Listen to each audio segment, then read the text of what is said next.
Hello दोस्तों, स्वागत है। जय हिंद, वंदे मातरम। जैसा कि आप लोग जानते हैं, हम लोग प्रैक्टिस सेट कर रहे हैं। सीडीपी है। आज हम लोग इसके 30 क्वेश्चन करेंगे जो पेपर जैसा ही मिलता है। ठीक है, पेपर जैसा ही समझ लीजिए। अभी मैंने कराया है 7 सेट और उसमें से काफ़ी क्वेश्चन मैच किए हुए हैं। लोगों ने बताया है कि हाँ सर, क्वेश्चन मैच कर रहे हैं। तो आइए देखते हैं। नेक्स्ट आज 30 क्वेश्चन। पेपर से पहले पेपर जैसा क्वेश्चन। बालक का मानसिक स्वास्थ्य किस पर निर्भर नहीं करता है। जब नहीं वाला क्वेश्चन आ जाए तो आप उस पर इंडिकेट कर लीजिए, जिससे कि पता चल पाए कि हमें क्या करना है। तो भाई, परिवार पर होता है, विद्यालय पर होता है, समुदाय पर होता है, लेकिन ये बाजार मार्केट से कोई मतलब नहीं है। ठीक है। लगभग कितने वर्ष की उम्र तक सिर तथा मस्तिष्क का विकास होता है। तो सबको पता है, कई वैज्ञानिकों ने अपना अपना मत माना है, लेकिन सबसे कंसेप्चुअल और एग्जैक्ट कितना है भैया? 16 वर्ष। ठीक है।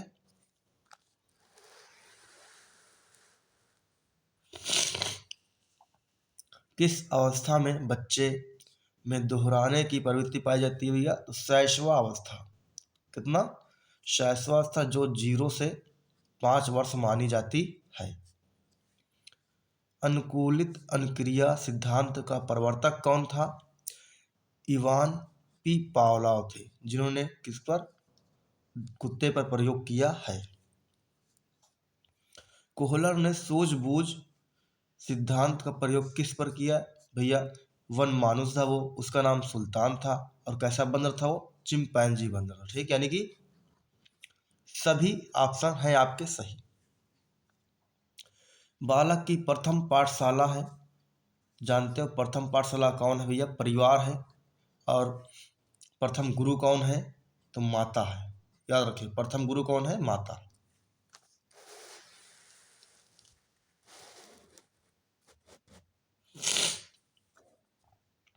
बालक में नैतिकता का विकास किसके विकास पर निर्भर करता है भाई? ज्ञान है, विवेक है, शक्ति है, इन सभी पर नैतिक विकास निर्भर करता है।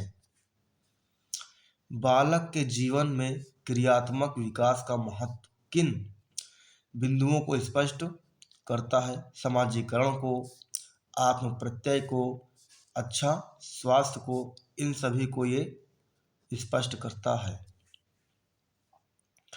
अधिकतर कौशलों को सीखने की अवस्था होती है भैया बचपन। आपने कई बार सुना होगा कि भैया जो बचपन में आप सीख लेते हैं वो कभी भूलते नहीं हैं, इसलिए बचपन बहुत ही जरूरी है सीखने के लिए।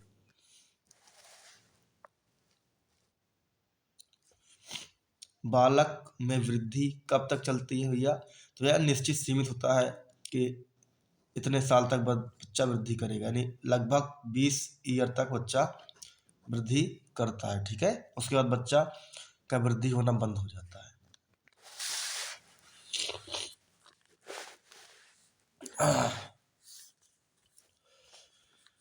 आत्मसीमित जीवन चक्र में कार्य कर रहे जीवाणुओं के समूचे प्रभाव को परिपक्वता कहते हैं। यह कौन है? गैसल। क्या नाम है इनका? वैज्ञानिक गैसल ने बताया। ठीक है। किस सिद्धांत को गेस्टाल्टवादी सिद्धांत कहते हैं? तो आप जानते हैं गेस्टाल्टवादी ने क्या कहता? अंतर्दृष्टि का सिद्धांत दिया था। ठीक है।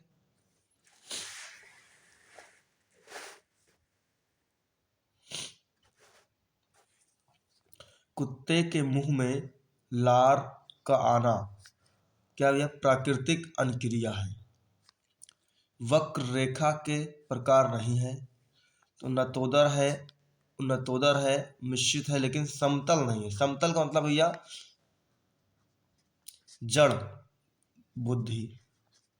क्या होता है? जड़ बुद्धि, मतलब कोई विकास ना किए, कोई विकास ना करे, उसे क्या बोलते हैं? समतल। पठारों का कारण है ज्ञान अवरोधक, सही बात है। क्षमता अवरोधक, उत्साह अवरोधक, मतलब कि पहले ऐसे जा रहा है, विकास हो रहा है, लेकिन अचानक से ऐसा हो जाए, ऐसा हो जाए, मतलब यहाँ अब ज्ञान की प्राप्ति नहीं हो पा रही है, ये अवरोध हो चुका है। ठीक है। शिक्षण पुनर्बलन की आकस्मिकताओं का क्रम है, किसने कहा है? सबको पता है, स्किनर साहब ने कहा है।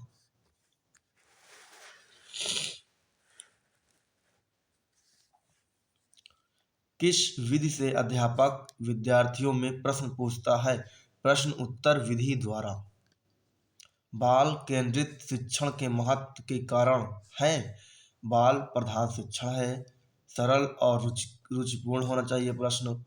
व्यवहारिक और सामाजिक होना चाहिए टीचर, जिससे कि भैया बालक क्या करे, आपसे जुड़ सके। ठीक है, ये सभी होंगे ऑप्शन।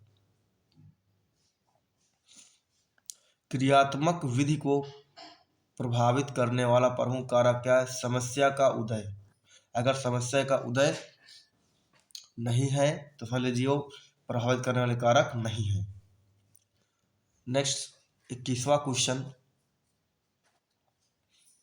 किसके अनुसार विकास के परिणाम स्वरूप व्यक्ति में नई विशेषताओं, नई योग्यताओं का उदय होता है? तो भैया इसने कहा है, हारलॉक ने बोला है। ठीक है, आइए नेक्स्ट क्वेश्चन देखते हैं, 22वां।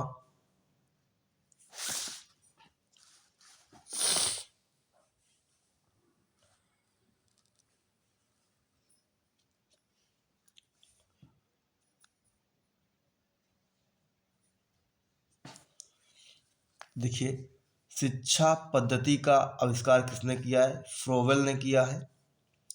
प्राणी द्वारा किसी नई चीज के बारे में जान लेना या ज्ञान प्राप्त करना क्या है? अधिगम है, मतलब सीखना। अनुभव और प्रशिक्षण से व्यवहार में परिवर्तन ही अधिगम कहलाता है, किसने बोला भैया? गेट्स ने बोला है।